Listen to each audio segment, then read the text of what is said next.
వచనాన్ని చదువుకుందాం. సంఖ్యాకాండం 11వ అధ్యాయం 23వ వాక్యం.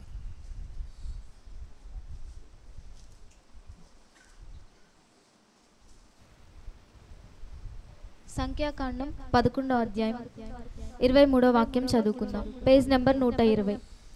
అందుకు యెహోవా ఇట్లనెను, యెహోవా బాహుబలము తక్కువైనదా?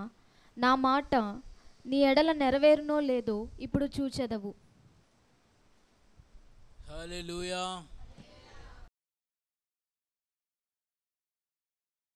యెహోవా మోషేతో ఇట్లనెను.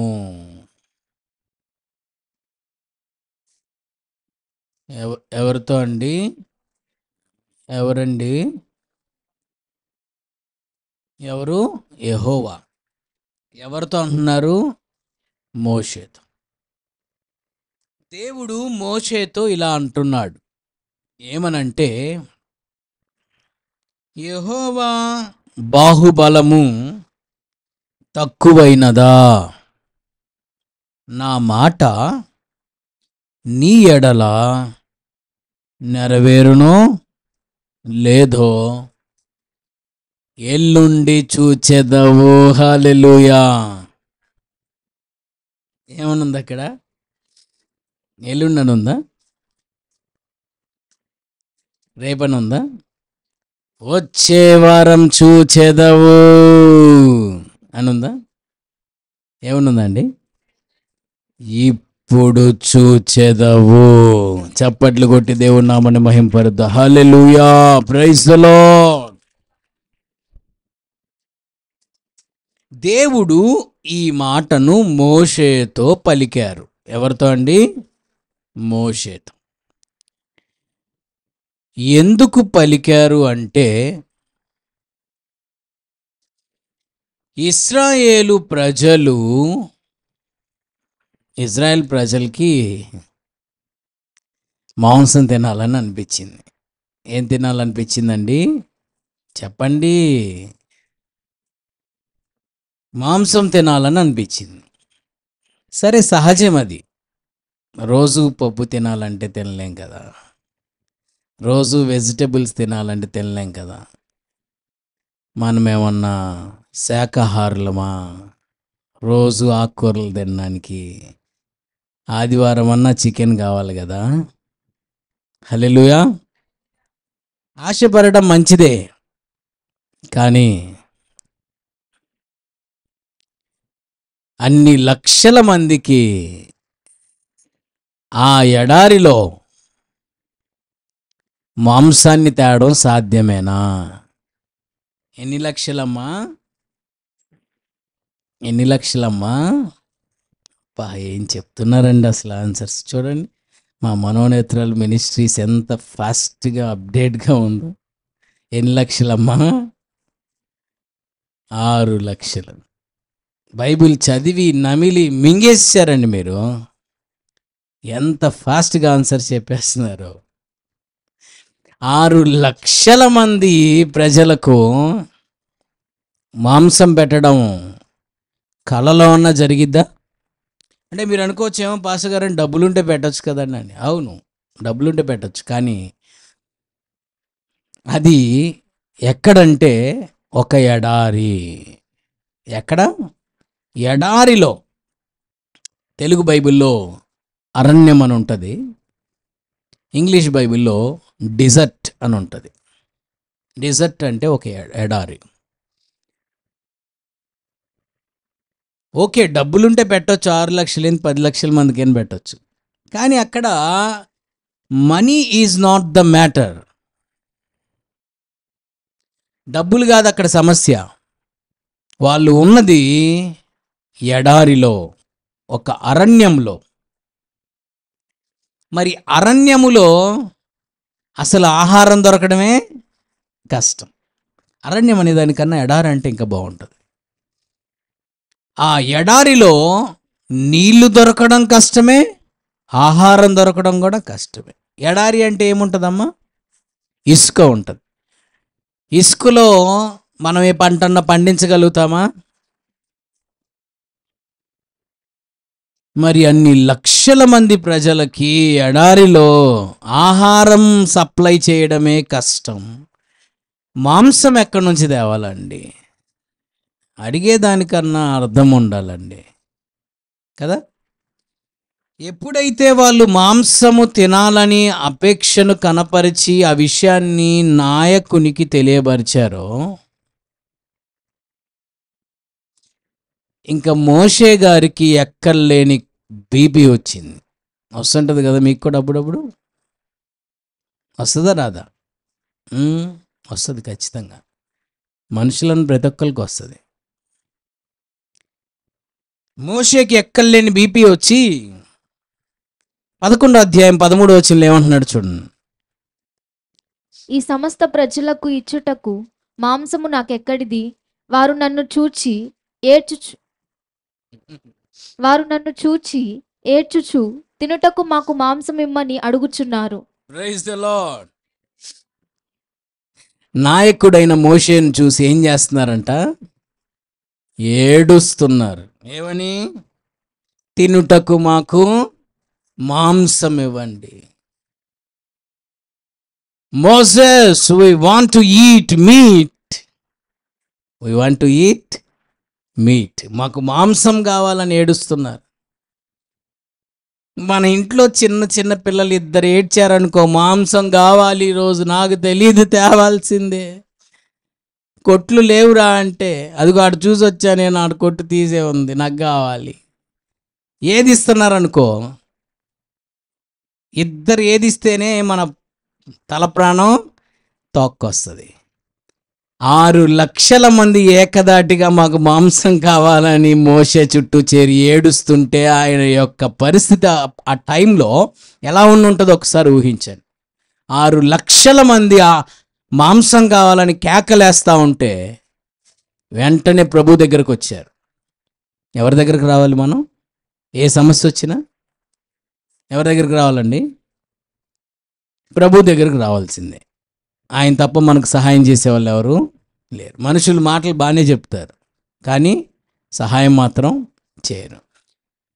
ప్రభు దగ్గరకు వచ్చి ఏమంటున్నాడు తెలుసా? మాంసం ఇవ్వమని అడగట్లా, నన్ను చంపేయమంటున్నాడు. హల్లెలూయా. ఏమంటున్నాడు? దేవా, ఇంతమంది ప్రజలకు ఇవ్వడానికి మాంసం నాకు ఎక్కడి నుంచి తేవాలి? అందుకని ఓ పని చేయి, నన్ను లేపేస్తే అస్సలు ఏ బాధ ఉండదు. అదే అంటాడు చూడండి 14-15 వచనం. ఈ సమస్త ప్రజలను ఒంటిగా మోయ నా వలన కాదు. It is unbearable to me. అది నేను భరింపలేని భారం. లేదు మోసెస్, నువ్వు అలా చేయాల్సిందే, నువ్వు మొయ్యాల్సిందే వాళ్ళ భారాన్ని అని గనక నీ చిత్తం అయితే, నీవు నాకట్లు చేయ తలచిన ఎడల సింపుల్గా ఒక ఐడియా ఇస్తా, నన్ను చంపుము. ఏమంటున్నాడు? లేదు, నువ్వు మొయ్యాల్సిందే వాళ్ళ భారం అంటే సింపుల్గా నన్ను చంపేస్తే అసలు ఇంకా 15th verse చదవండి. నా మీద నీ కటాక్షము వచ్చిన ఎడల నేను నా బాధను చూడకుండునట్లు నన్ను చంపుము. నా మీద నీకు ప్రేమ అనేది ఉంటే, నా మీద నీకు జాలి ఉంటే, నా మీద నీకు కరుణ, కటాక్షము, జాలి, దయ గనక ఉంటే నన్ను చంపేసేయి. నేను నా బాధను చూడకుండానట్లు నన్ను చంపుము. దేవునికి ఒక ఐడియా ఇస్తున్నాడు, నన్ను చంపేస్తే అసలు ఇంక ఏ బాధ ఉండదు. కొన్నిసార్లు మనం కూడా మన బ్రతుకు భారాన్ని మోయలేక మన జీవితంలో వస్తున్నటువంటి పరిస్థితులను ఫేస్ చేయలేక మనం కూడా ఏమనుకుంటూ ఉంటాం? చచ్చిపోతే బాగుండు, ఇంకా ఏ బాధ ఉండదు, చచ్చిపోతే బాగుండు కదండి. చనిపోతే ఇంక ఏ సమస్య ఉండదు, ఏ బాధ ఉండదని మనం అనుకుంటూ ఉంటాం కామన్గా. చాలాసార్లు ఇక్కడ కూర్చున్న వాళ్ళు చాలామంది చావును కోరుకున్న వాళ్ళే కదా. చావుని ఆశించిన వాళ్ళే. ఎందుకంటే చావును కోరుకుంది, పోతేనన్నా ఈ కష్టాలు తప్పుతాయి, పోతేనన్నా ఈ కష్టాలు పోతాయి. కానీ అసలు విషయం తెలీదు, చనిపోయిన తర్వాతే అసలు శ్రమ అనేది మనిషికి ప్రారంభం అవుతుంది. ఇదన్నా కొద్ది కాలమే. మనము దేవుని పిలుపు లేకుండా మనం కన్ను మూస్తే, అదే సూసైడ్ ద్వారానో ఆత్మహత్య చేసుకోనో మన జీవితాన్ని మనం ముగిస్తే, మన ఆత్మ నేరుగా ఎక్కడికి వెళ్ళిపోద్ది? నరకాగ్నిగుండానికి వెళ్ళిపోద్ది. అక్కడ యుగ యుగాలు అగ్ని ఆరదు, పురుగు చావదు. సో కాబట్టి మీరు తొందరపడి అలాంటి నిర్ణయాలు తీసుకోమాకండి, అలాంటి ఆలోచనలు మీ మనసులోకి రానివ్వకండి. మరణము మీకు విముక్తి అనుకోకండి, అదే మీ శాశ్వత వేదనకు ప్రారంభమవుతుంది. చనిపోయినటువంటి ధనవంతుడు ఎక్కడికి వెళ్ళాడు? పాతాళానికి వెళ్ళాడు. ఎంజాయ్ చేస్తున్నాడు, అక్కడికి వెళ్ళి ఎంజాయ్ చేస్తున్నాడండి. ఏం చేస్తున్నాడు? ఈ అగ్నిలో నేను యాతన పడుచున్నాను అన్నాడు. ఏముందంట పాతాళంలో? యాతన, వేదన, దుఃఖం, ఆకలి, దప్పిక. సో చాలాసార్లు మనం కూడా మరణాన్ని అపేక్షిస్తూ ఉంటాం. అక్కడ దాకా ఎందుకంటే ఏలియా గారు ఎంత గొప్ప దైవజనుడు. ఏమన్నాడు? దేవా నన్ను చంపుము, మరణాపేక్ష కలిగిన వాడై. దేనికి అసలు ఆ మాట అంటున్నాడు? యెజబేలు రాసిన లెటర్. అంటే ఏదో శ్రమ, సరే యెజబేలు ఎవరో పక్కన పెడితే, ఏదో తన లైఫ్లో వచ్చిన ప్రాబ్లంని ఫేస్ చేయలేక, ఆయన మళ్ళీ సామాన్యుడు కాదు. ఇంచుమించు 850 మంది బయలు ప్రవక్తలు, ఆషేరాదేవి ప్రవక్తల్ని ఒకే ఒక్కడుగా నిలబడి మహారోషం కలిగి వాళ్ళని హతమార్చిన గొప్ప ప్రవక్త. నార్మల్ పర్సన్ కాదు ఆయన. ఆకాశం నుండి అగ్నిలో రమ్మంటే అలా వచ్చేస్తుంది. స్తోత్రం చెప్పరేందండి? ఆకాశం నుండి అగ్ని రమ్మంటే అగ్ని వచ్చేసేది. అలాంటి పవర్ఫుల్ మ్యాన్ ఆఫ్ గాడ్ తన లైఫ్లో వచ్చిన ఒక సమస్యను ఫేస్ చేయలేక మరణాపేక్ష కలిగి బదరి వృక్షం కింద పడి, నన్ను చంపు చంపు చంపు దేవా, ఇంకా చాలు, జీవించిన ఈ బతుకు చాలు, చేసిన సేవ చాలు, నన్ను చంపేయమని ఆయన అంటున్నాడు. ఏదో ఒక సమస్య, దాన్ని ఫేస్ చేయలేక. మోసెస్ గారు కూడా అదే అంటున్నాడు, నన్ను చంపు, నా బాధను నేను చూడకున్నట్లు నన్ను చంపు. రీసెంట్గా ఒక సిస్టర్ నాకు ఫోన్ చేశారు, ఏడుస్తూ ఉన్నారు. అన్నయ్య చచ్చిపోవాలనిపిస్తుంది అన్నారు. ఎందుకమ్మా అంటే, నా వాల్యూమ్ తగ్గిపోయింది. ఎందుకమ్మా అంటే, మా మామయ్య నేను చదువుకోవడానికి, అంటే తన సొంత మదర్ వాళ్ళ బ్రదర్ చదువుకోవడానికి నాకు సహకరించాడు, బాగా నన్ను చదివిపిస్తున్నాడు. సరే బాగా చదివిపిస్తున్నాడు అని చెప్పేసి నేను కూడా అతన్ని ఇష్టపడ్డాను. నేను ఒక తప్పు చేశాను. అదేంటంటే, ఇంకేముందిలే మామయ్యనే కదా రేపు తర్వాత నేను పెళ్లి చేసుకునేదని చెప్పేసి వివాహానికి ముందే మేము సంబంధాన్ని కలిగి ఉన్నాము. మ్యారేజ్కి ముందే మేము రిలేషన్ కలిగి ఉన్నాం. చివరికి అది ఏమైంది అంటే, చివరికి అతను ఇప్పుడు నేను నిన్ను పెళ్ళి చేసుకోను అని వదిలేశాడు. ఇప్పుడు అమ్మాయి అంటది, నేను చచ్చిపోవాలని అనుకుంటున్నాను. నేను అడిగాను, అమ్మా మరి నీకు తెలీదా అది తప్పని? బైబిల్ ఒప్పుకోదు కదా. వివాహానికి ముందే శారీరకమైనటువంటి సంబంధం కలిగి ఉండటం బైబిల్ ప్రకారం జారత్వం కదా. ఆ జారత్వ పాపము, అది పాపమని నీకు తెలీదా అంటే తెలుసు. మరి తెలిసేందుకు అలా చేసావు? సరే, తాను ఏదేదో రీజన్స్ చెప్తా వచ్చింది. నేను చెప్పాను, అది 100కి 100% బైబిల్ ప్రకారం తప్పు. చివరికి చచ్చిపోవాలని ఒక నిర్ణయానికి వచ్చింది. సరే, దేవుని సేవకులుగా ఇలాంటి కేసులు ఎన్నో తగులుతూ ఉంటాయి. అందరికీ ఆదరించాలి, ధైర్యాన్ని ఇవ్వాలి, బలపరచాలి. లేదు ప్రభు చేతుల్లో మీ జీవితాన్ని పెట్టండి. సరే అయిపోయింది ఏదో అయిపోయింది, అలా చేయడం తప్పే. కానీ ఇప్పుడు చేయగలిగింది ఏం లేదు. మీ లైఫ్ని మీరు ఎండ్ చేసుకున్నారనుకో, నేరుగా మీ ఆత్మ అగ్నిగుండానికి వెళ్ళిపోతుంది. ఇక్కడేదో నీ బాధను క్లోజ్ చేసుకుందాం అని చూసుకుంటావు, కానీ నీ ఆత్మ అగ్నిగుండానికి వెళ్ళిద్దంటే అడిగారు, మరి ఇప్పుడు చచ్చిపోయే వాళ్ళందరూ అలానే వెళ్తారా అని అడిగారు. 100% అలానే వెళ్తారు. ఆ నరకమే గనక లేకపోతే యేసు ప్రభు ఈ లోకానికి రావాల్సిన అవసరం లేదు. సరే, నరకం పరలోకం ఉందా లేదా అనేది పక్కన పెడితే యేసుక్రీస్తు ఈ లోకానికి వచ్చాడా రాలేదా అని అడిగాను. వచ్చాడు, అది చరిత్ర. యేసు ఈ లోకానికి వచ్చాడు అనేది వాస్తవం. పరలోక మహిమను వదిలిపెట్టి యేసుక్రీస్తు ఈ లోకానికి ఎందుకు వచ్చాడు? పని లేక. ఆ నరక వేదన నుండి నిన్ను నన్ను తప్పించడానికి యేసుక్రీస్తు ఈ లోకానికి వచ్చి కల్వరి శిలువలో నీ కొరకు నా కొరకు ప్రాణాన్ని త్యాగం చేశాడు, రక్తాన్ని కార్చాడు. తన యవ్వన రక్తాన్ని, ఆఖరి రక్తబొట్టును కార్చాడు. ఎందుకు? ఆ నరక వేదన నుండి నిన్ను నన్ను తప్పించడానికి. అదే లేకపోతే అసలు యేసుక్రీస్తు ఈ లోకానికి రావాల్సిన అవసరం లేదు కదా అన్నాడు. మొత్తం మీద దేవుడి కృప వల్ల వారు ఆదరించబడ్డారు. నేను చెప్పాను, గతాన్ని మర్చిపోండి, ప్రభు చేతుల్లో మీ జీవితం పెట్టి సిన్ నో మోర్. ఇక నుండి దేవుని కొరకు మీరు పరిశుద్ధముగాను నీతిగాను సాక్షిగాను బ్రతకండి. ప్రభు చేతుల్లో మీ జీవితం పెట్టండి. ఖచ్చితంగా మీ జీవితాన్ని యేసయ్య బాగు చేస్తాడు. వ్యభిచారురాలు ఆయన దగ్గరకు వచ్చినప్పుడు ఏమన్నాడు? అమ్మా, నేను కూడా నీకు శిక్షను విధించను, ఇక పాపము చేయకు. Sin no more. ఎలాంటి ఘోర పాప అయినా యేసుప్రభు దగ్గరకు వచ్చినప్పుడు ఆయన చెప్పింది ఒకటే మాట, సిన్ నో మోర్. ఇక పాపము చేయదు. ఇక నుంచి కరెక్ట్గా ఉన్నావు, ఇక నుంచి నువ్వు నా కొరకు జీవించు, లివ్ ఫర్ మీ, నా కోసం బ్రతుకు, నీతిగా యథార్థంగా బ్రతుకు అని ప్రభు చెప్పారు.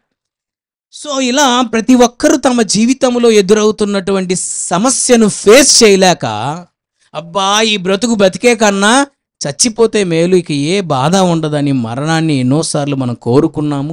మరణించడానికి ఎన్నోసార్లు మనం ప్రయత్నాలు కూడా చేసినటువంటి అనుభవాలు కొందరి జీవితాల్లో ఉంటాయి. అయితే మోషే నన్ను చంపమని అన్నప్పుడు దేవుడు మోషేని చంపలేదండి. ఏం చేశాడు తెలుసా? అదే ఈరోజు మనల్ని ఆదరించే మాట. ఏం చేశాడు తెలుసా? అతని సమస్యకు విడుదలను అనుగ్రహించాడు. Praise be to God. Praise the Lord, praise the Lord, praise the Lord. అతని సమస్యకు సొల్యూషన్ని దేవుడిచ్చాడు. ఏమిచ్చాడు చూడండి, 16-17.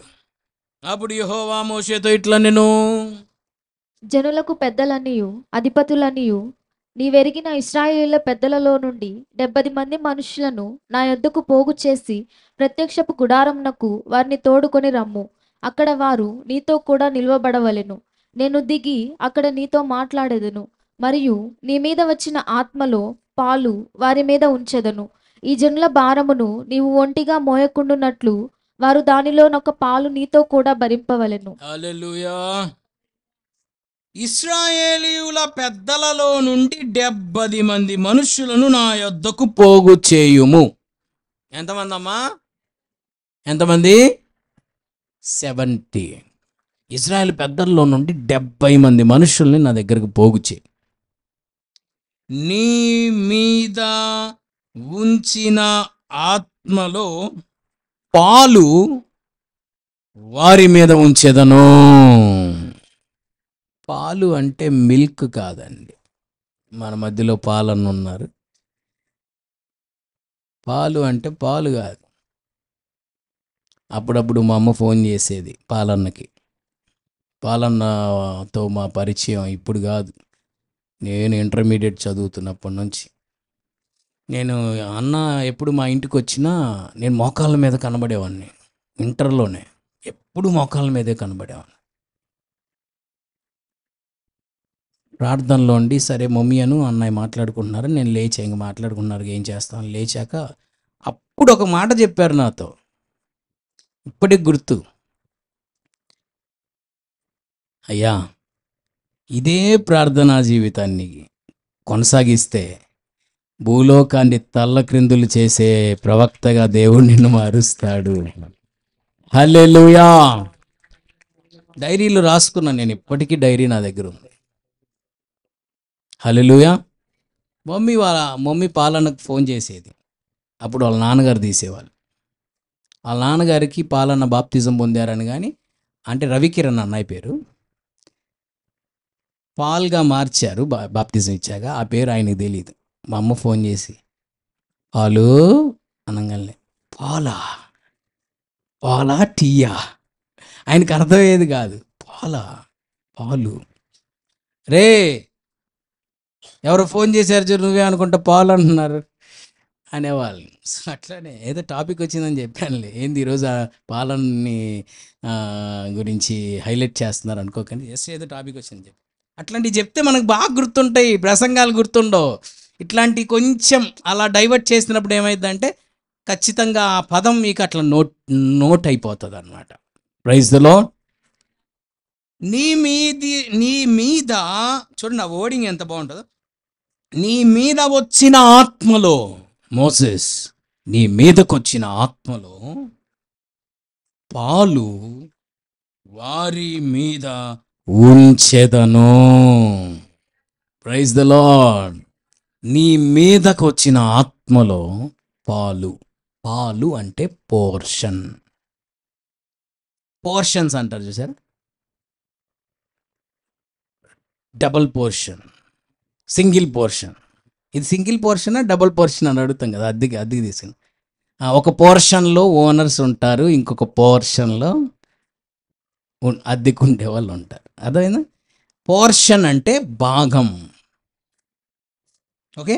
సో నీ మీదకి వచ్చిన ఆత్మలో ఒక భాగం ఆ 70 మంది మీదకి దిగి వస్తుంది. అంటే ఒక భాగమే వాళ్ళ మీదకి దిగి వస్తే వాళ్ళు ప్రవక్తలుగా మారిపోతే ఇంకా ఆయన మీదకి వచ్చిన అభిషేకం ఎంత గొప్పదై ఉంటుంది. నీ మీదకి వచ్చిన ఆత్మ వారి మీద ఉంచుతానన్నాడా? చదవండి. నీ మీద వచ్చిన ఆత్మలో పాలు వారి మీద ఉంచెదను. Praise the lord. పాలు వారి మీద ఉంచెదను. పాలు అంటే పోర్షన్, కొంత, మొత్తం కాదు, కొంత. మరి కొంత వారి మీద ఉంచితేనే వాళ్ళంట ప్రవచించుచున్నారంటండి. దేవుని నామానికి స్తోత్రం కలుగును గాక. చూడండి 11th chapter verse 25. 11వ అధ్యాయం 25వ వచనం. యెహోవా మేఘములో దిగి అతనితో మాట్లాడి అతని మీద వచ్చిన ఆత్మలో పాలు ఆ 70 మంది పెద్దల మీద ఉంచెను. కావున ఆ ఆత్మ వారి మీద నిలిచినప్పుడు వారు ప్రవచించిరి గాని మరలా ప్రవచింపలేదు. హల్లెలూయా.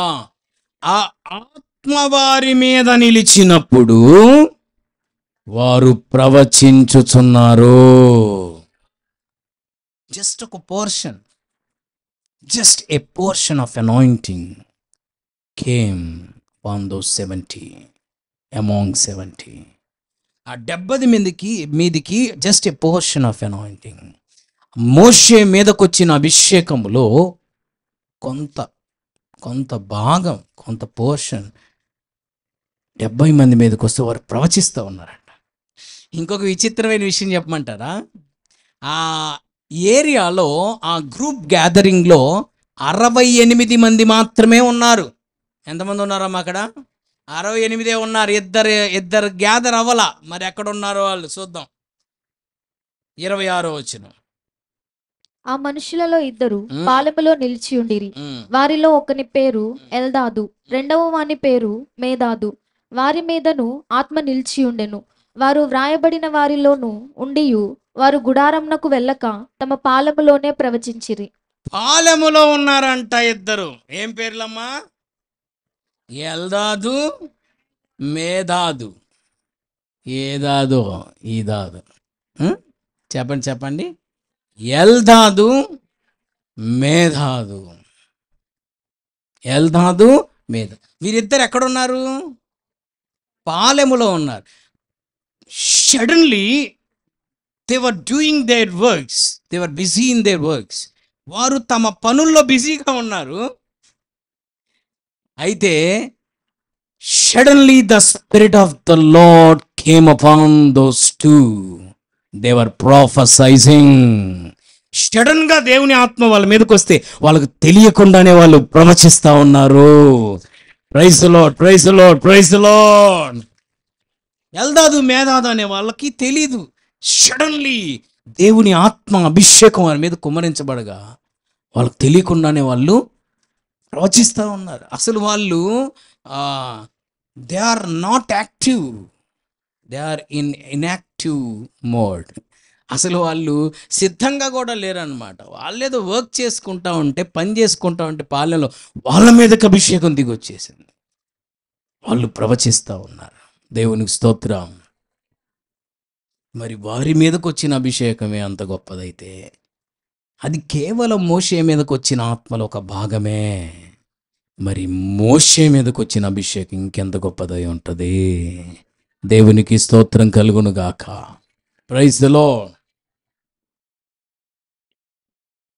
కొన్ని గుడులు, టెంపుల్స్ కదా, టెంపుల్స్లోకి వెళ్తే అక్కడ నల్ల బోర్డు ఉంటుంది. ఆ బోర్డు మీద రాసి ఉంటుంది పాలాభిషేకం ఎంత, ఇంకా తైలాభిషేకం ఎంత అని. ఒకరోజు నేను చదివాను. ఇప్పుడు కాదులే, ఎప్పుడో గుడికి వెళ్ళా ఒకసారి. అంటే గుడికంటే ఏదో పూజ చేయడానికి కాదు, వేరే వాళ్ళ కోసం వెళ్ళాల్సి వచ్చింది. ఎప్పుడో సంగతులేండి. వెళ్ళినప్పుడు చదివాను అనమాట. అక్కడ సంపాలాభిషేకం సంథింగ్ సంథింగ్ ఎంత ప్రైజ్ రాసింది. నాకు వెంటనే ఆలోచన వచ్చింది, ఇది మనుషులు దేవునికి చేయు అభిషేకం, ఇది దేవుడు మనిషికి చేసే అభిషేకం. హల్లెలూయా, ప్రైజ్ ది లార్డ్. సరే, ఈరోజు మన టాపిక్ అభిషేకం కాదు కాబట్టి మనం ముందుకు వెళ్ళిపోదాం. ఎనీవే, ఇక్కడ ఏమంటున్నాడంటే, నీ మీద ఉన్న ఆత్మలో పాలు వారి మీదకి ఉంచేదను, ఈ జనుల భారమును నీ ఒంటిగా మోయకున్నట్లు వారు దానిలోని ఒక పాలు నీతో కూడా భరిస్తారు. ఈ 70 మంది మీదకి వచ్చింది కదా అభిషేకం, నీతో పాటు వాళ్ళు కూడా ఆ భారాన్ని భరిస్తారు. నువ్వు ఒంటిగా ఇక నుంచి మోయాల్సిన అవసరం లేదు, ఒక్కటివే భరించాల్సిన అవసరం, వాళ్ళు కూడా భరిస్తారు. అంటే నేను చెప్పాలనుకుంది ఏంటంటే, అతని సమస్యకు దేవుడు జవాబునిచ్చాడు. అదే కదా, నేను ఒంటిగా మోయడం నా వల్ల కాదు, దీనికి ఏదైనా సొల్యూషన్ ఇవ్వు, లేదంటే చంపేసేయి. రెండిట్లో ఏదో ఒక ఆప్షన్ చూస్ చేసుకోండి మీరు. నేను ఒక్కనే మోయాలనుకుంటే నన్ను చంపేసేయి, లేదంటే నాకు ఏదైనా సొల్యూషన్ ఇవ్వు అని భారముతో దేవుని సన్నిధిలో ప్రార్థన చేసినప్పుడు దేవుడు తన సమస్యకు ఒక విడుదలను అనుగ్రహించాడు. మోషే వలె దేవుని సన్నిధిలో మనం భారంతో ప్రార్థించినప్పుడు మోషేకు ఎలా సొల్యూషన్ ఇచ్చాడో, తన సమస్యకు ఎలా జవాబునిచ్చాడో మనకు కూడా ప్రభు అనుగ్రహించబోచున్నాడు. చప్పట్లు కొట్టి ప్రభు నామని మహింపరుతూ హల్లెలూయా. మోషే వలె దేవుని సన్నిధిలో భారముతో మనం ప్రార్థన చేయాలి, వేదనతో మనం ప్రార్థన చేయాలి. మన హృదయాన్ని, మన ఆత్మను కుమ్మరించి మనం దేవుని సన్నిధిలో ప్రార్థన చేయాలి. ఓకే, ఆయన పర్సనల్ ప్రాబ్లం క్లియర్ అయిపోయింది. ఇప్పుడు ఏంటి పబ్లిక్ ప్రాబ్లం? ఏంటది?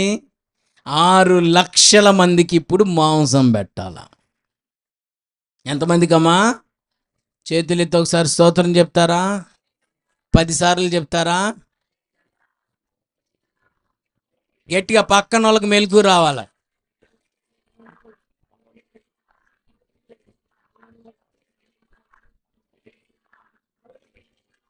అబ్బా, పరలోకం దిగొచ్చినట్టు అనిపించిందండి నాకైతే.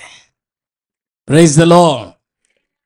Personal problem was clear. ఆయన వ్యక్తిగత సమస్య క్లియర్ అయిపోయింది. ఇప్పుడు ఏంటిది? సంఘ సమస్య. 6 లక్షల మందికి మాంసం పెట్టాలి. దేవుడి దగ్గరకు వచ్చి దేవుణ్ణి అడిగితే దేవుడు ఏమన్నాడు చూడండి. అసలు 18 వచ్చి, నీవు జనులను చూచి ఇట్లనుము, మిమ్మును మీరు రేపటికి పరిశుద్ధపరచుకొనుడి, మీరు మాంసము తిందురు. ఏంటి? చదవమ్మా. మీరు మాంసము తిందురు. ఓకే. చెప్పమ్మా, చదవమ్మా. యెహోవా వినున్నట్లు యెహోవా వినున్నట్లు ఉమ్, ఏడ్చి, మాకు ఎవరు మాంసము పెట్టుదురు? ఐగుప్తులో మాకు బాగుగానే జరిగినదని మీరు చెప్పుకొంటిరి గనుక యెహోవా మీకు మాంసమిచ్చును, మీరు తిందురు. ఉమ్, ఒక్క దినము కాదు, 2 దినములు కాదు, 5 దినములు కాదు, 10 దినములు కాదు, 20 దినములు కాదు, 1 నెల దినముల వరకు, అనగా అది మీ నాసికా రంధ్రములలో నుండి వచ్చి మీకు అసహ్యము పుట్టు వరకు దానిని తిందురు. ఏలయనగా మీరు మీ మధ్యనున్న యెహోవాను నిర్లక్ష్యము చేసి ఆయన సన్నిధిని ఏడ్చి, ఐగుప్తులో నుండి ఎందుకు వచ్చితిమనుకొంటిరి. పెన్నుంటే అండర్లైన్ చేసుకున్నాం. పెన్నుంటే అండర్లైన్ చేసుకో. 20వ వచనం, ఐగుప్తులో నుండి ఎందుకు వచ్చాము. ఏంటండి వాళ్ళ డైలాగ్? ఐగుప్తులో నుండి మేము ఎందుకు వచ్చాం. ఎందుకని ఐగుప్తులో నుండి ఎందుకు వచ్చామనుకుంటున్నారు? 18వ వచనం, లాస్ట్ బట్ వన్ లైన్, ఐగుప్తులో మాకు బాగుగానే జరిగింది. ఐగుప్తులోనే ఉన్నప్పుడే మాకు చాలా బాగుంది. ఐగుప్తులు నుండి అసలు ఎందుకు వచ్చాం? మనందరికీ బాగా తెలుసు, ఐగుప్తు అనగా లోకం. ఐగుప్తు అనగా లోకం. కొన్నిసార్లు ఈ స్పిరిచువల్ వేలో, ఆత్మీయ మార్గంలో కొన్ని పరీక్షలు, పరిశోధనలు, శ్రమలు, నిందలు, అవమానాలు ఎదురవుతూ ఉంటాయి కదండి. శోధనలు, పరిశోధనలు, పరీక్షలు, శ్రమలు ఎదురవుతాయి. ఆ టైంలో ఖచ్చితంగా ఈ థాట్ మనకు వస్తుంది. ఏంటో చెప్పండి అది? ఐగుప్తులో నుండి అసలు ఎందుకు వచ్చాను? ప్రభువును అసలు ఎందుకు నమ్ముకున్నాను? లోకంలో ఉంటేనే బాగుండేది కదా. అసలు ప్రభు నాకు తెలియకపోయినా బాగుండేది, యోహానన్న తెలియకపోయినా బాగుండేది. అసలు ఈ చర్చికి దగ్గరలో అసలు మేము ఇల్లు అద్దెకి తీసుకోకపోయినా బాగుండేది. ఐగుప్తులో నుండి అసలు మేము ఎందుకు వచ్చాము? ఐగుప్తులో ఉంటేనే బాగుండేదే, లోకంలో ఉంటేనే బాగుండేది. అసలు ప్రభువుని ఎందుకు నమ్ముకున్నాను? ప్రభు మార్గాన్ని ఎందుకు తెలుసుకున్నాను? అసలు ఇవేవి తెలుసుకోకుండా ఉంటే ప్రశాంతంగా లోకంలో ఇష్టం వచ్చినట్లుగా జీవించేదాన్ని అనే తలంపు ఖచ్చితంగా మనకు వస్తుంది. కొన్నిసార్లు ఈ మార్గంలో కొంచెం దూరం వెళ్ళినాక వచ్చినటువంటి సిచ్యువేషన్స్ని బట్టి, శ్రమలు, శోధనలు, వచ్చిన ప్రాబ్లమ్స్ని బట్టి కొన్నిసార్లు వెనక్కి తిరిగి వెళ్ళిపోవాలని కూడా మనకు ఆలోచన వస్తుంది. ఆలోచనే కాదు, కొంతమంది వెనక్కి తిరిగిన వాళ్ళు కూడా చాలామంది ఉన్నారు. ఈ రోజుకి నువ్వు నిలబడి ఉన్నావు అంటే వెనుదిరగకుండా ఆయన హస్తం నిన్ను పట్టుకొని ఉంది. సహోదరి, సహోదరుడా, దేవునికి స్తోత్రం కలుగునుగాక. దేవుని హస్తము నీ చేయి పట్టుకుంది. That is the only reason now you are here. ఈరోజు నువ్వు ఇక్కడ ఉండడానికి గల కారణం నీ శక్తి, నీ బలం కాదు.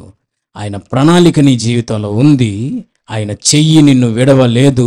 ఆయన హస్తం నిన్ను పట్టుకొని నడిపించుచున్నది కనుకనే ఈ రోజుకి నువ్వు ఆయన సన్నిధిలో నిలబడి ఉన్నావు. ప్రైజ్ హిమ్, హల్లెలూయా. వీళ్ళు అంటారు ఐగుప్తులో నుండి ఎందుకు వచ్చా. జాగ్రత్తగా మీరు అబ్జర్వ్ చేయండి. ఇది మోషే పలుకుతున్న మాట కాదు, దేవుడు పలుకుతున్న మాట. ఏంటది? 18వ వచనం, నీవు జనులను చూచి ఇట్లనుము. పలికింది మోషేనే. మీరు ఇలా తింటారు, 1 నెల రోజులు తింటారు, 1 రోజు కాదు, 2 రోజులు కాదు. ఇది ఎవరు చెప్పిన మాట? దేవుడు మోషేతో చెప్తే మోషే వచ్చి ప్రజలతో చెప్పారు, మీరు మాంసం తింటారు, 1 రోజు కాదు, 2 రోజులు కాదు, 5 రోజులు కాదు, 10 రోజులు కాదు, 20 రోజులు కాదు, 1 నెల దినముల వరకు. ఎప్పటిదాకా? అది మీ నాసికా రంధ్రముల్లో నుండి బయటికి వచ్చేంత వరకు. నాసికా రంధ్రాలు అంటే తెలుసామా? చూపించండి. ఈ నాసిక రంధ్రాలు అంటే, రంధ్రం అంటే తెలుసు కదా, హోల్. నాసిక రంధ్రాలు అంటే నాస్ట్రిల్స్ అన్నమాట. ఈ నాసిక రంధ్రాల్లో నుంచి బయటకు వచ్చేంత వరకు మీరు మాంసమును తిందురు. మీకు అసహ్యం పుట్టేంత వరకు మీరు మాంసం తింటారు. ఏమండి, ఎంత మాంసమైనా రోజు తింటే అసహ్యం పుట్టిద్దా పట్టుదా? చెప్పండి అమ్మా. దేవుడు అదే అంటున్నాడు, ఒక రోజు కాదు, 2 రోజులు కాదు, 5 రోజులు కాదు, 10 రోజులు కాదు, 20 రోజులు కాదు, నెల దినముల వరకు మీరు మాంసం తింటారు. దేవుడు చెప్పమన్నాడు అని చెప్పాడు కదా ప్రజలకి. ఇక్కడికి వచ్చి ఏమంటున్నాడు తెలుసు దేవుడి దగ్గరికి, నీకేమయ్యా నువ్వు బాగానే చెప్పావు, యానుండి తెమ్మంటావు ఎంతమందికి చీకిను. చూడండి 21 వచ్చిన. అందుకు మోషే నేను ఈ జనుల మధ్య ఉన్నాను, వారు 6 లక్షల పాదాచారులు, వారు నెల దినములు తినుటకు వారికి మాంసం ఇచ్చదనని చెప్పితివి. చూసారండి, చెప్పితివి అంటున్నాడు. అంటే ఎవరు చెప్పిన మాట ఇది? నీకేం బాగానే చెప్పావు, 6 లక్షల మంది పాదాచారులు, నెల రోజులు మాంసం తింటారు మీరు అని చెప్పితివి, యానుండి తెమ్మంటావు నన్ను. చూడండి 22. వారు తృప్తిగా తినున్నట్లు వారి నిమిత్తము గొర్రెలను పశువులను చంపవలెన, వారు తృప్తిగా తినున్నట్లు సముద్రపు చేపలన్నీ వారి నిమిత్తము కూర్చవలెన అనెను. అది సంగతి. ఇక్కడ ఏమంటున్నాడంటే, నువ్వు బాగానే చెప్పావు నెల రోజులు తింటారు మాంసం అని. 6 లక్షల మంది పాదాచారులు, సముద్ర చేపలు మొత్తం తీసుకురావాలా నేను? ఎక్కడి నుంచి తెమ్మంటావు? గొర్రెలు పశువులను అన్నిటినీ చంపాలా? మా దగ్గర ఉన్న గొర్రెలు పశువులన్నిటినీ చంపాలా? ఈ సముద్రంలో ఉన్న చేపలన్నిటినీ తీసుకుని రావాలా, కూర్చాలా? ఇన్ని లక్షల మందికి సింగిల్ మీల్ పెట్టడమే చాలా కష్టం, ఒక పూట పెట్టడమే కష్టం. నెల దినాలంట. ఎన్ని పూటలమ్మా రోజుకి? 4 కూడా తింటారులే మీరు, నాకు తెలుసులే. 4 ప్లేట్లు తింటానే ఉంటారు, మళ్ళీ బక్కగానే ఉంటారు కొంతమందికి అసలు ఏం తినపోయినా కానీ భలే ఒళ్ళు వచ్చేస్తూ ఉంటుంది. రోజుకి 3 పూట్ల. ఎన్ని రోజులు? 30 రోజులు. ఎన్ని పూటలండి మొత్తం? ఎన్ని మీల్స్? 90 meals into 6 lakhs. 6 లక్షలు ఇంటూ 9. 9 ఆరులు ఎంతమ్మా? ఏమోనండి, ఎప్పుడో మర్చిపోయానండి. 540, 54. సో 6 ఇంటూ ఎంత? అది 900 కదా. 5400. 5400 400,000.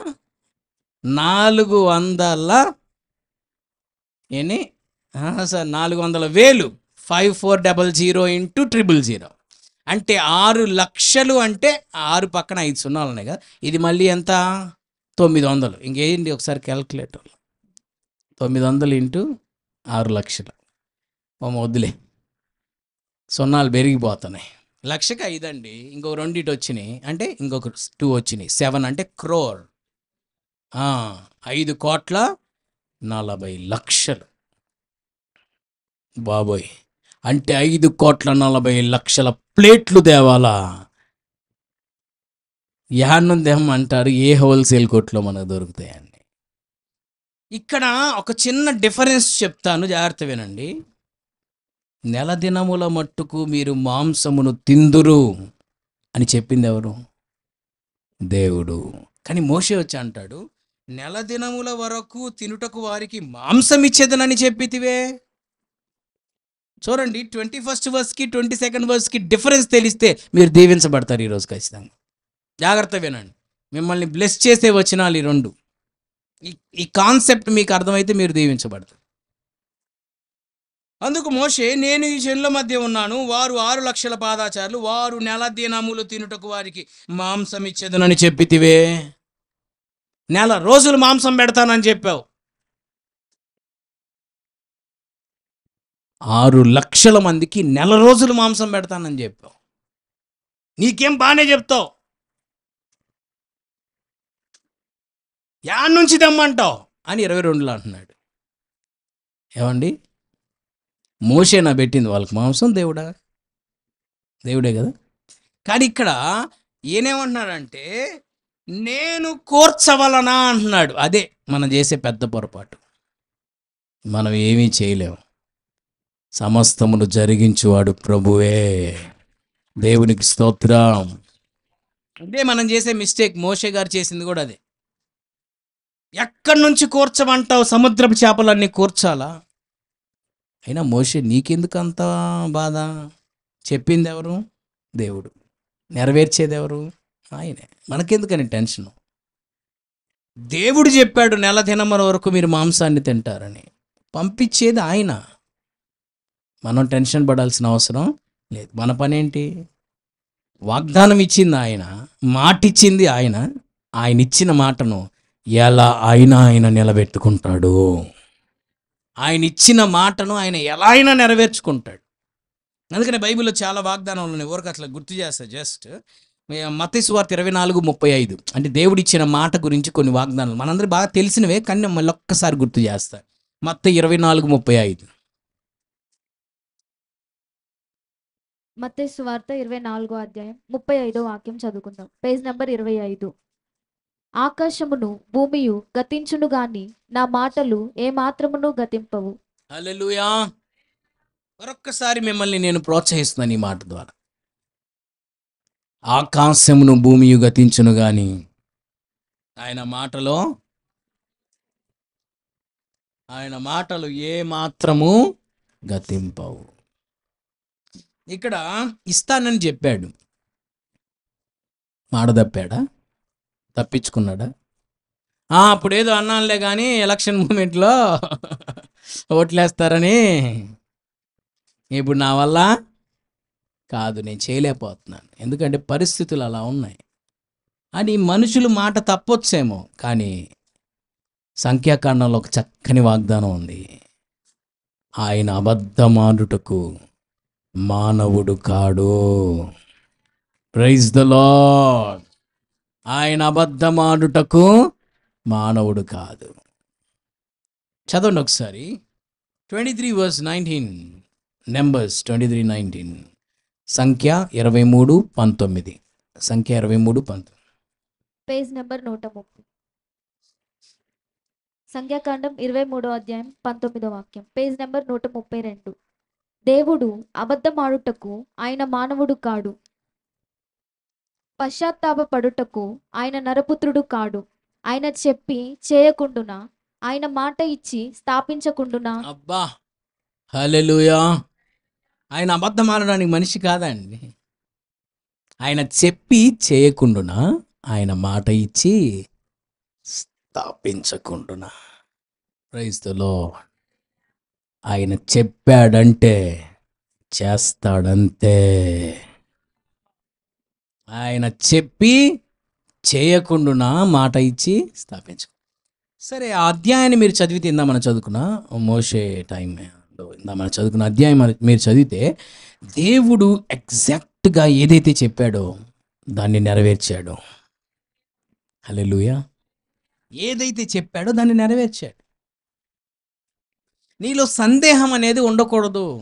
ఆయన శక్తిని నువ్వు శంకించొద్దు. ఆయన శక్తిని నువ్వు అనుమానించొద్దు. ఆయన చెప్పాడంటే చేస్తాడు అంతే. హల్లెలూయా. ఆయన చెప్పి చేయకుండునా, మాట ఇచ్చి స్థాపించకుండునా. ఖచ్చితంగా ఆయన చెప్పాడంటే ఖచ్చితంగా దాన్ని 6 100 100 6 దాన్ని తప్పక నెరవేర్చి తన నామానికి మహిమ తెచ్చుకుంటాడు. ఆకాశమును భూమియు గతించును గాని, మత్తయి సువార్త ఇందాక చదివింది మత్తయి 24:35. ఓకే, గుర్తుపెట్టుకోండి, అది మర్చిపోమాకండి. 24:35 బాగా మీకు గుర్తుపెట్టుకోవడానికి సింపుల్ టెక్నిక్ చెప్తున్నా. ఏంటంటే అక్కడ చూడండి 2 3 4 5 4 నెంబర్స్ ఉంటాయి కదా, 2 3 4 5. కాకపోతే పక్కన పెట్టమాకండి, ఓకేనా? కొంచెం మారిద్ది ఆర్డర్.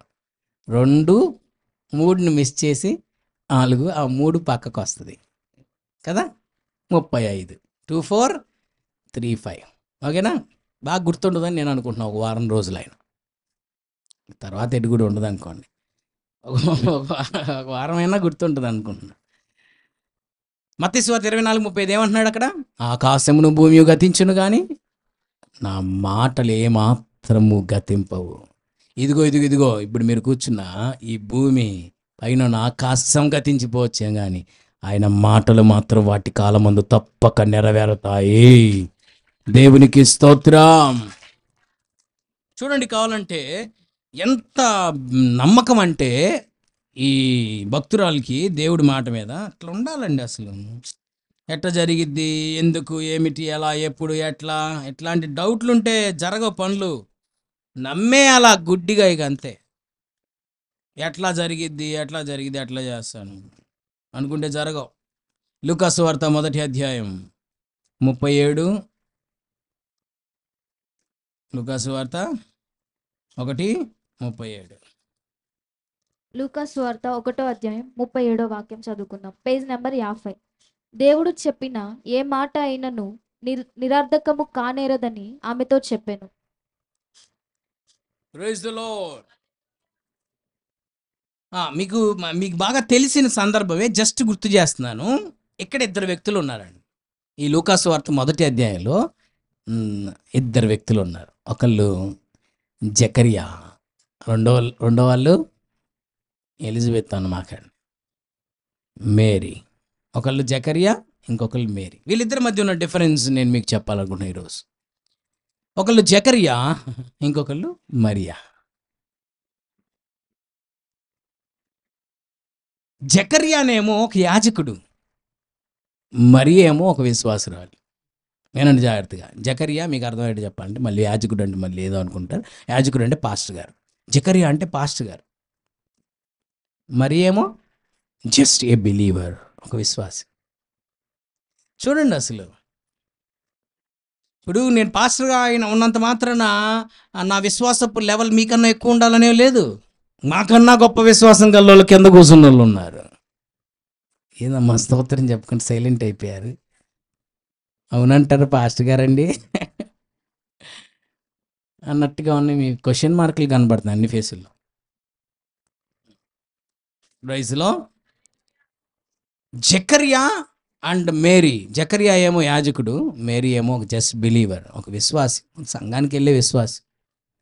జకర్యా దగ్గరకు వచ్చి, అయ్యా నీ ప్రార్థన వినబడింది, దేవుడు నీకు ఒక కుమారుడిని ఇవ్వబోతున్నాడు. ఈ వృద్ధాప్యములో ఆయనకు యోహాన్ అని పేరు పెడతారంటే పాస్టర్ గారు ఏమన్నాడు తెలుసా?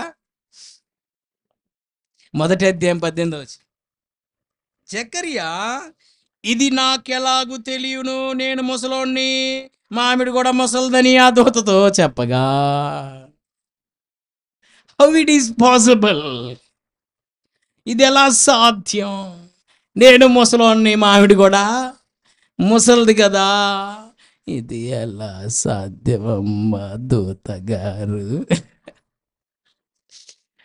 నేను ముసలోణ్ణి, మా ఆవిడ కూడా ముసలిది కదా, how it is possible?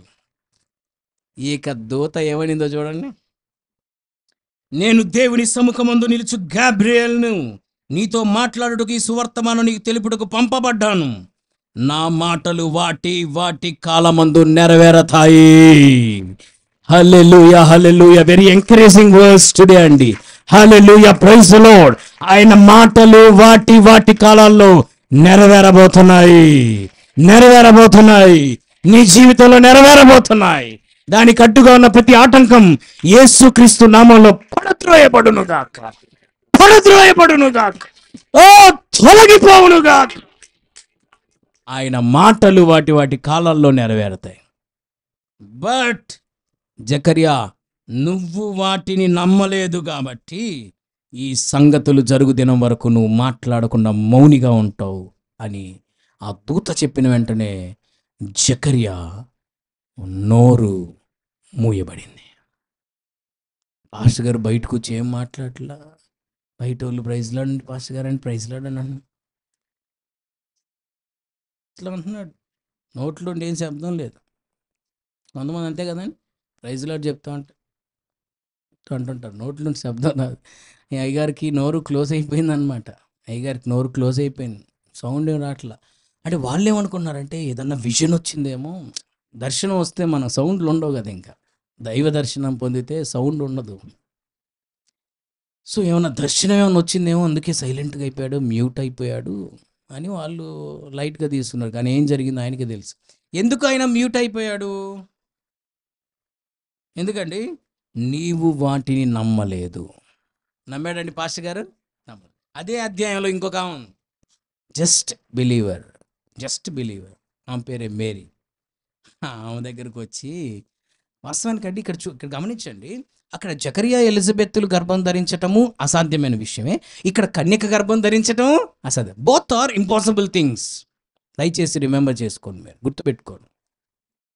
Please remind. అక్కడ వృద్ధాప్యంలో ఉన్న వాళ్ళిద్దరూ గర్భం ధరించటం ఇంపాసిబుల్. ఎందుకంటే అక్కడ రాసి ఉంటుంది వారు బహుకాలము గడిచిన వృద్ధులు.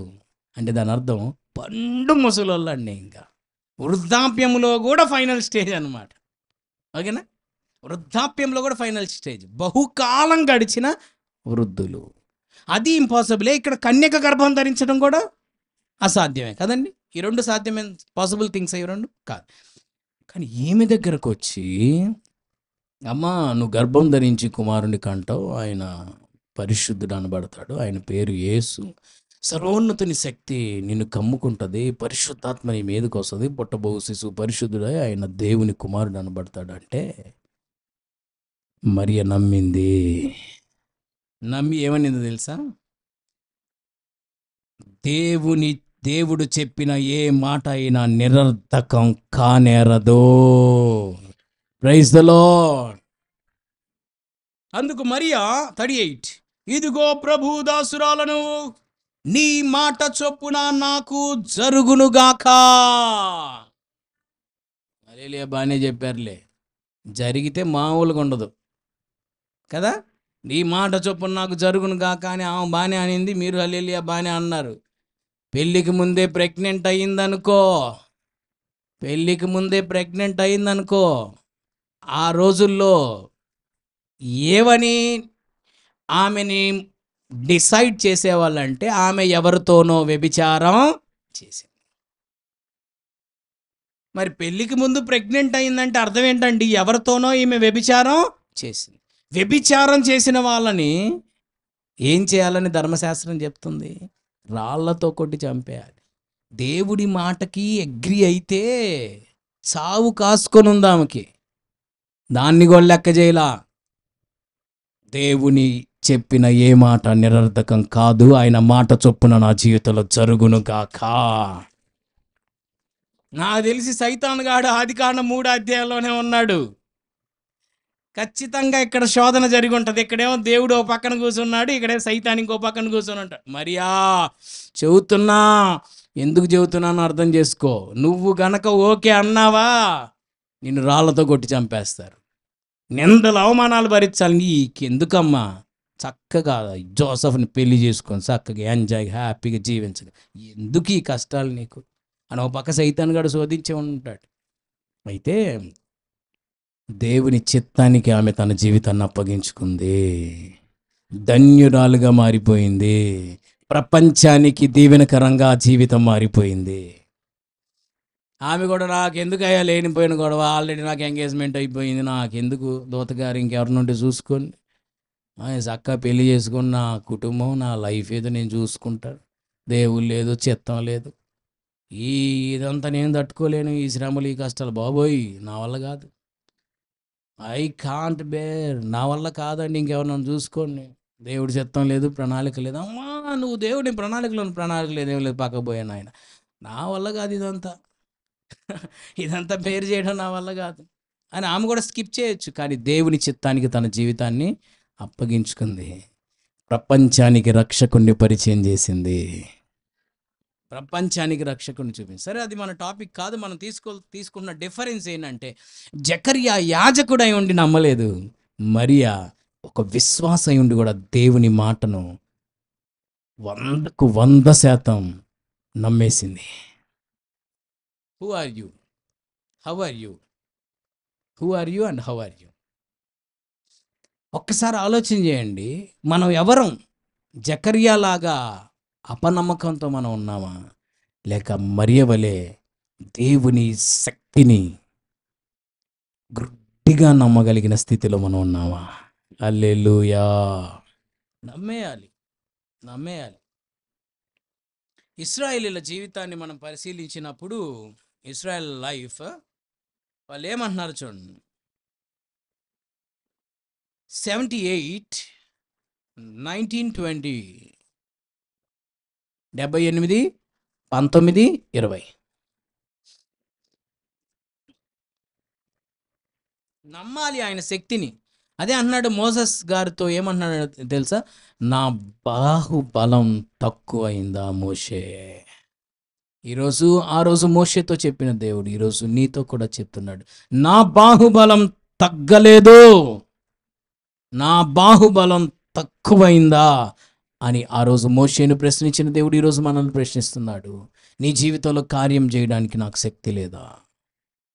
నీకు సహాయం చేయడానికి నాకు శక్తి లేదా? నా బాహుబలం తగ్గిందనుకుంటున్నావా మోషే అని ఆ రోజు మోషేను ప్రశ్నించిన దేవుడు ఈరోజు నిన్ను ప్రశ్నిస్తున్నాడు, నన్ను ప్రశ్నిస్తున్నాడు. నువ్వు అనుకున్న ఆ స్థాయికి నిన్ను తీసుకుని వెళ్ళడానికి నాకు శక్తి లేదా? నీ జీవితంలో ఈ కార్యం చేయడానికి నాకు శక్తి లేదా అని ఆనాడు మోషేను ప్రశ్నించిన దేవుడు ఈ రాత్రి నిన్ను ప్రశ్నిస్తున్నాడు. 78, 19, 20లో ఇలా రాయబడింది. 78వ కీర్తన 19వ 19వ వచనం 20వ వచనం. 19వ వచనం 20వ వచనం, పేజ్ నెంబర్ 492. ఈ అరణ్యములో దేవుడు భోజనము సిద్ధపరచగలడా అనుచు వారు దేవునికి విరోధముగా మాట్లాడిరి. ఆయన బండను కొట్టగా నీరు ఉబికెను, నీళ్లు కాలువలై పారెను. ఆయన ఆహారము ఇయ్యగలడా? ఆయన తన ప్రజలకు మాంసము సిద్ధపరచగలడా అని వారు చెప్పుకొనిరి. యెహోవా ఈ మాట విని కోపగించెను. స్తోత్రం చెప్పండి. దేవుని శక్తిని శంకించకండి. మీ జీవితంలో ఎప్పుడు ఎన్నడూ దేవుని శక్తిని శంకించకండి. శంకించడం అంటే అనుమానించడం. దేవుని శక్తిని మీ జీవితంలో అనుమానించకండి.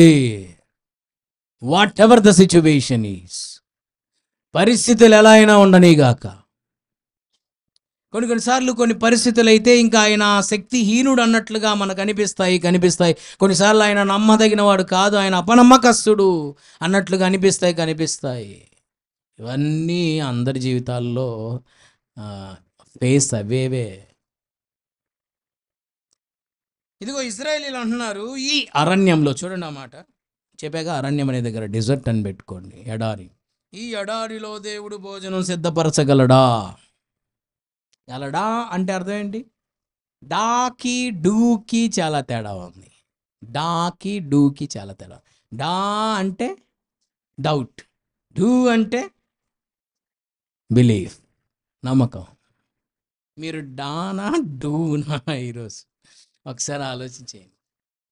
మీరు డాలో ఉన్నారా, డూలో ఉన్నారా? ఫస్ట్ గారండి డూలో ఉన్నామండి అంటారా? రెండిట్లో ఉండకూడదు. రెండు పడవల మీద కాలేయకూడదు. ఏదో ఒక పడవ మీద కాలేయాలి. అప్పుడు ఏదో ఒక డెస్టినేషన్కి వెళ్తాం. రెండు పడవల మీద కాలేస్తే అది అటు వెళ్ళిద్ది, ఇది ఇటు వెళ్ళిద్ది, మధ్యలో మనం పడతాం. ఈత రాకపోతే అంతే సంగతి. సో ఇలా అంటున్నారు, ఈ అరణ్యంలో దేవుడు భోజనం సిద్ధపరచగలడా? డా అనే దగ్గర ఏం కనబడుతుంది మనకి? డౌట్. డా మీన్స్ డౌట్. ఈ ఎడారిలో ఆయనకి ఆహారం సిద్ధపరచగలిగిన శక్తి ఉందా? సిద్ధపరచడం లేదు, చూద్దాం. త్వరగా అయిపోయింది. క్లోజింగ్లోకి వెళ్ళిపోతున్నాం మనము.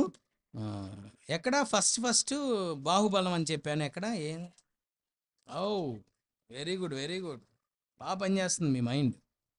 ఇంకో 10 సంవత్సరాలు డోకా లేదు, ఎంఆర్ఐ అవసరంలే మీకు. సంఖ్యాకాండం 11వ అధ్యాయం 31వ వచనం. సంఖ్య 11:31.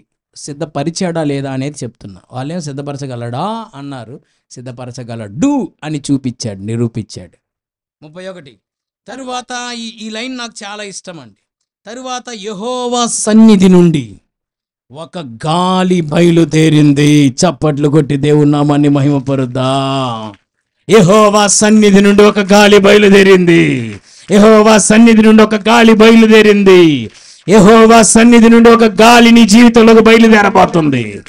ఆయన సన్నిధిలో నుండి ఒక గాలి నీ జీవితంలోకి బయలుదేరును గాక. ఈ రాత్రి బయలుదేరును గాక. నమ్ము. ఈ రాత్రే మన జీవితాల్లోనికి యెహోవా సన్నిధి నుండి ఒక గాలి బయలుదేరును గాక. ఒక గాలి బయలుదేరును గాక. నమ్మండి. అపనమ్మకానికి చోటివ్వకండి, సందేహాన్ని చోటివ్వకండి. Believe every time. పాస్టర్ గారండి చాలాసార్లు ఇట్లానే నేను అనుకున్నానండి, కానీ జరగలేదండి. వదిలే, మళ్ళీ బిలీవ్ చేయి. మళ్ళీ బిలీవ్ ఎవ్రీ టైం. దేవుడు నీతో మాట్లాడిన ప్రతిసారి ఆయన మాటను నమ్మడమే నీ పని, అంతే. హల్లెలూయా. సిచ్యువేషన్స్ని బట్టి నీ లోపలికి, పరిస్థితులను బట్టి నీ లోపలికి అవిశ్వాసాన్ని రానివద్దు. బిలీవ్ టోటల్లీ, నమ్ము, అంతే. నమ్మడమే మన పని, కార్యం చేయడం దేవుని పని. నమ్ము నమ్ము నమ్ము. యెహోవా సన్నిధి నుండి గాలి బయలుదేరి సముద్రము నుండి పూరేళ్లను రప్పించి పాలెము చుట్టూ ఈ పక్క ఆ పక్క దిన ప్రయాణం అంత దూరం వరకు భూమి మీద 2 మూరల ఎత్తున వాటిని పడవేసెను. ఎన్ని మూరలమ్మా? ఎన్ని మూరలు? చెప్పండి, చూపించండి. 1 2. ఎన్ని మూరలు? 2 మూరల ఎత్తు అంట. ఎంత పొడవు? 1 దిన ప్రయాణం అంతా. అంటే 1 దినం అనగా 24 అవర్స్, 24 గంటలులో వాళ్ళు ఎంత దూరం అయితే నడవగలరో అంత బారున 2 మూరల ఎత్తున మాంసము కురిసింది ఆకాశం నుండి. దేవుని స్తుతించుడి. Praise the Lord for his mighty power. ఆయన సర్వశక్తిని బట్టి దేవునికి స్తోత్రం. 1 దిన ప్రయాణం అంత దూరం అంటే సరే, ఒక 4 కిలోమీటర్లు వేసుకోండి, ఇంకా ఎక్కువేలే, కాకపోతే ఊరికి చెబుతున్నా. రోజుకి ఎంతసేపు ఎంత దూరం నడవగలుగుతామండి అన్నా?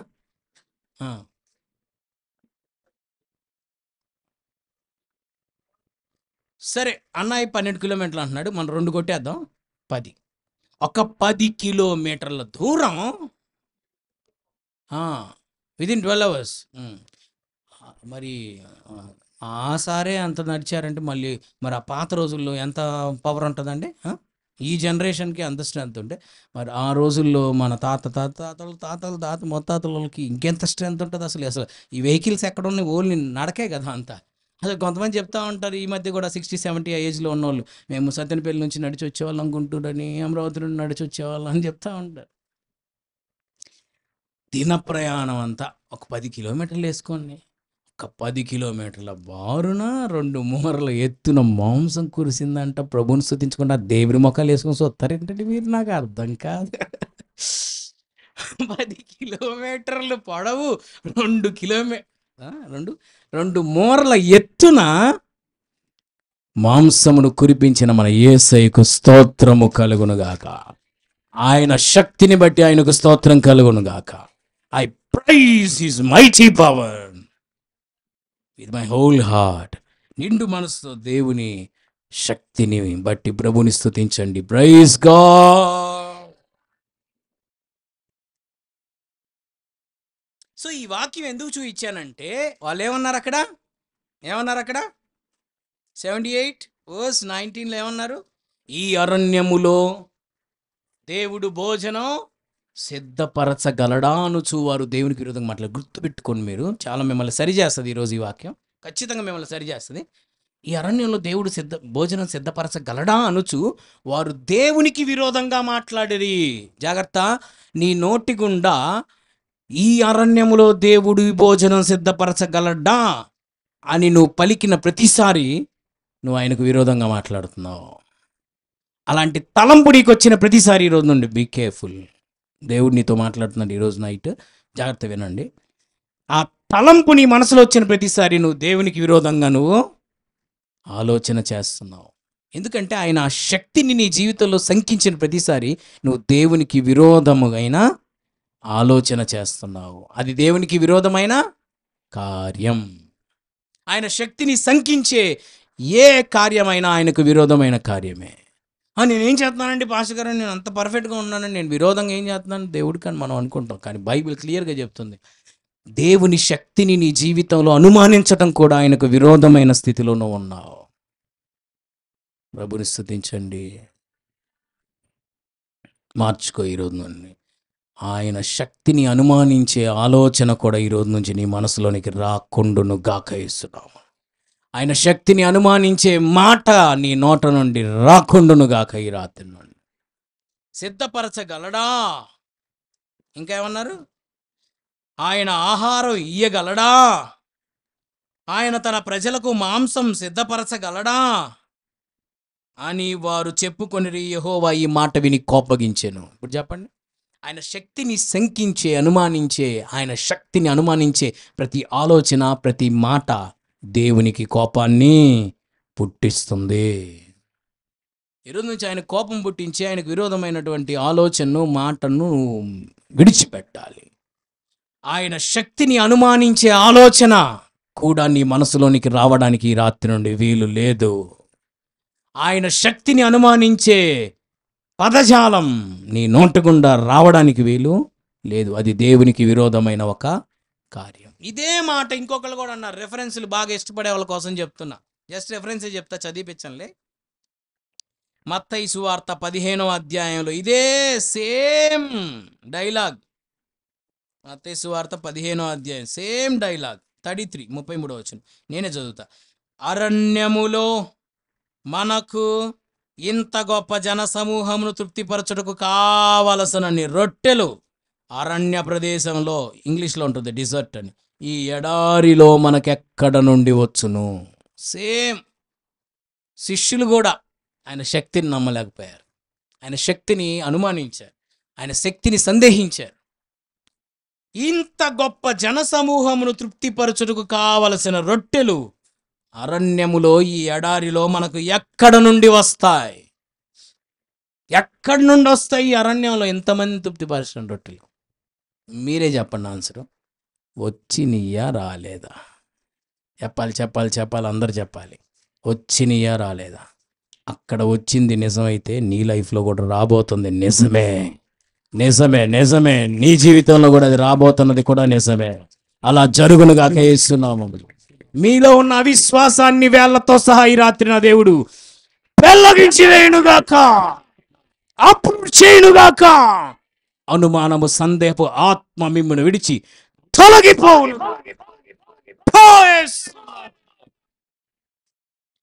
ఎక్కడ నుండి వస్తాయి ఈ అరణ్యంలో? అరణ్యము అంటే అర్థం ఎడారి. చెప్పాక ఇంగ్లీష్లో డిజర్ట్ అని ఉంటుంది. ఎడారిలో ఎక్కడి నుంచి వస్తాయి? ఈ రోజున ఎడారిగా ఉన్న మన జీవితం డ్రై ల్యాండ్ అయిపోయింది, డ్రై డిజర్ట్ అయిపోయింది. ఎండిపోయిన ఎడారిలాగా, ఎండిన భూమిలాగా మన జీవితం మారిపోయిందేమో. ఇక్కడ ఆ ఎడారిలో ఎడారి పుష్పిస్తుంది అనడానికి కానీ, ఎడారి తిరిగి మరలా చిగురిస్తుంది అనడానికి కానీ, ఎడారిలో ఈ మేలు జరుగుతుంది అనడానికి అసలు అవకాశం లేదు. కానీ ఎడారిలోనే వచ్చాయి కావలసినన్ని రొట్టెలు. సారీ ఐఎమ్ వెరీ సారీ, కావలసిన రొట్టెలు కాదు, వారు తిని తృప్తి పొందగా మిగిలిపోయేంత రొట్టెలు. దేవునికి స్తోత్రం కలుగునుగాక. Praise God. కావలసిన రొట్టెలు కాదు, తిని, అసలు రొట్టెలు దొరకడమే అసలు ఇంపాసిబుల్.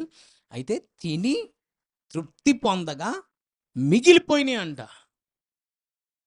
అడిగిన వాటికన్నా, ఊహించిన వాటికన్నా అత్యధికమైన కార్యం కాదా ఇది?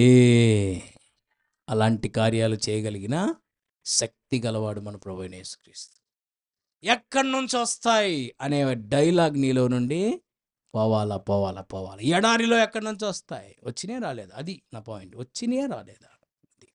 అక్కడ వచ్చింది నిజమని నువ్వు నమ్మితే నీ జీవితంలో కూడా వస్తుంది. ఎడారిలో వస్తుంది. ఎడారి అయినా నీ జీవితం వస్తుంది. అక్కడ వచ్చింది నిజమని నువ్వు నమ్మితే. ఈరోజు ఎందుకని విశ్వాసుల జీవితంలో కార్యాలు జరగట్లేదు తెలుసా? ఇక్కడ దైవజనుడు ప్రకటిస్తున్న మాటని అక్కడ ఉన్నది ఉన్నట్లుగా నమ్మలేకపోతున్నాం. అవునా కదా? స్తోత్రం చెప్పండి. ఎందుకు దేవుని కార్యం మనం పొందుకోలేకపోతున్నాం? అక్కడ దైవజనుడు బోధించింది, అక్కడ వాక్యంలో ఉన్నది ఉన్నట్లుగా నువ్వు నమ్మలేకపోతున్నావు. అదే మీ జీవితంలో దేవుని శక్తిని అనుభవించలేకపోవడానికి గల కారణం. ఈ రోజు నుండి అసలు ఎట్లా ఉండాలంటే, మీ జ్ఞానం పనిచేయకూడదు. అసలు మీ జ్ఞానం ఇక్కడ పనిచేయకూడదు. విశ్వాసం మాత్రమే పనిచేయాలి. జ్ఞానానికి విశ్వాసానికి అస్సలు పొత్తు కుదరదు. జ్ఞానం ఉన్న చోట విశ్వాసం ఉండదు, విశ్వాసం ఉన్న చోట జ్ఞానం ఉండదు. జ్ఞానం చెప్తుంది ఈ అరణ్యంలో ఎక్కడి నుంచి వస్తాయి, ఏ వాళ్ళు అంతే చెబుతారు, ఈ అరణ్యంలో ఎక్కడి నుంచి వస్తాయి, పద పద పద పద పద, ఈ అరణ్యంలో ఎక్కడి నుంచి వస్తాయి. కానీ విశ్వాసం చెప్తుంది ఖచ్చితంగా వస్తాయి. నా దేవునికి అసాధ్యమైనది ఏది.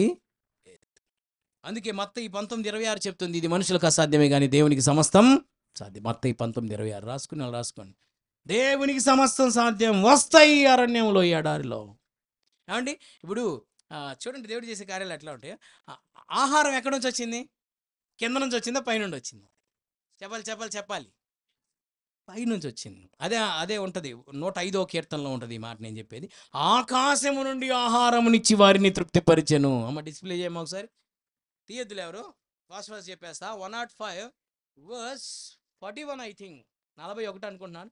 105వ కీర్తన, ఆకాశం నుండి ఆహారం అని ఉంటుంది చూడండి. ఎన్నో వచ్చిన 41 అనుకున్నాను.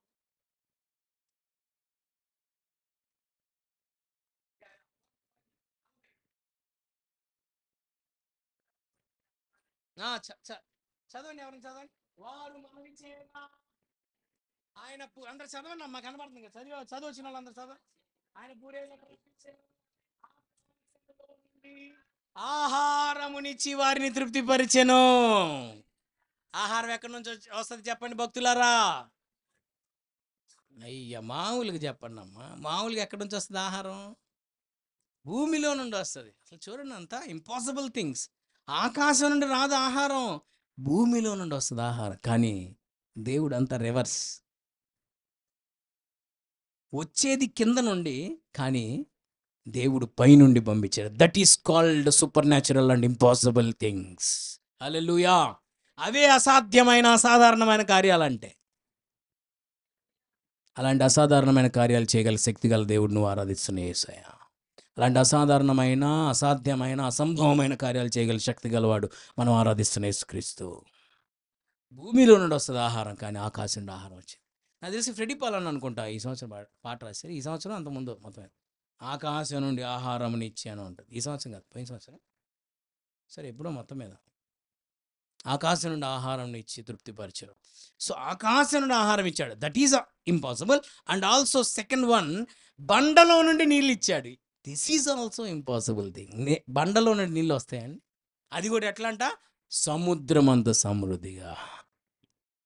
ఇది కూడా ఇంపాసిబుల్, ఇది కూడా సూపర్ న్యాచురల్.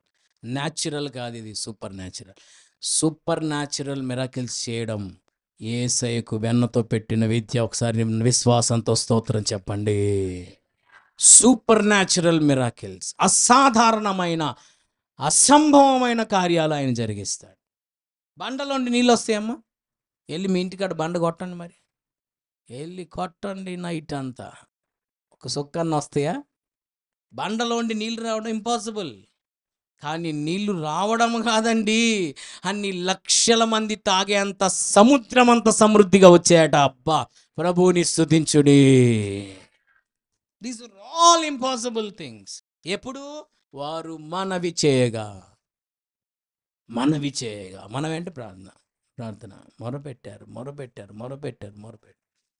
దేవునికి మనం మొరపెట్టినప్పుడు ఇలాంటి అసాధారణమైన కార్యాలు, అసంభవమైన కార్యాలు దేవుని ద్వారా మన జీవితంలో పొందుకుంటాం. అయితే ఒకటండి, యాజ్ లైక్ జకరియా లాగా అపనమ్మకం ఉండకూడదు. ఇది ఎలాగూ సాధ్యం, ఇది ఎలా సాధ్యం? నేను ముసలోణ్ణి, మావిడా ముసలిది, ఇది ఎలా సాధ్యం? నీవు నా మాట నమ్మలేదు గనుక నా మాటలు వాటి కాలమందు నెరవేరుతాయి. నువ్వు నమ్మలేదు కాబట్టి నువ్వు మోగడవై ఉంటావు. అప్పుడు దాకా అది నెరవేరేదాకా మోగడవై ఉంటావు. నమ్మలేదు కాబట్టి నీకు ఈ పనిష్మెంట్. మరియ నమ్మింది. దేవుడు మాట నిరర్ధకం కాదు, ఆయన మాట చొప్పున నాకు జరుగును గాక. నేను నమ్ముతున్నా. నమ్మాలి, మరియలాగా నమ్మాలి. జకరియలాగా అపనమ్మకం నీలో ఉంటే ఇవన్నీ జరగవు, సూపర్ న్యాచురల్ మిరాకిల్స్ జరగవు. మన్న నుండి నీళ్లు రావు, ఆకాశం నుండి ఆహారం రాదు.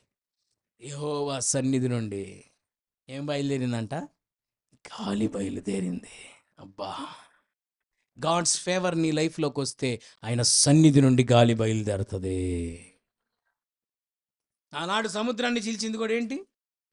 యెహోవా సన్నిధి నుండి. మోషే చెయ్యి ఎత్తగా యెహోవా సన్నిధి నుండి తూర్పు గాలిని రప్పించగా సముద్రం 2 పాయలు అయిపోయింది. 2 పాయలు మార్చింది ఏంటిది? గాలే. తూర్పు గాలి అని ఉంటుంది అక్కడ. తూర్పు గాలిని రప్పించగా దేవుని సన్నిధి నుండి ఒక గాలి వచ్చింది, సముద్రాన్ని 2 పాయలు చేసేసింది. స్తోత్రం చెప్పండి. ఆయన సన్నిధి నుండి గాలి బయలుదేరబోతుంది. If you believe God's power, దేవుని శక్తిని నువ్వు అనుమానించకుండా ఆయన శక్తి మీద సంపూర్ణమైన, ఆయన అపరిమితమైన శక్తి మీద పరిపూర్ణమైన విశ్వాసం ఉంచగలిగితే యెహోవా సన్నిధి నుండి గాలి బయలుదేరబోతుంది. కృప దేవుడు మనకు దయచేయను గాక. ఆమేన్. ప్రార్థన చేద్దాం.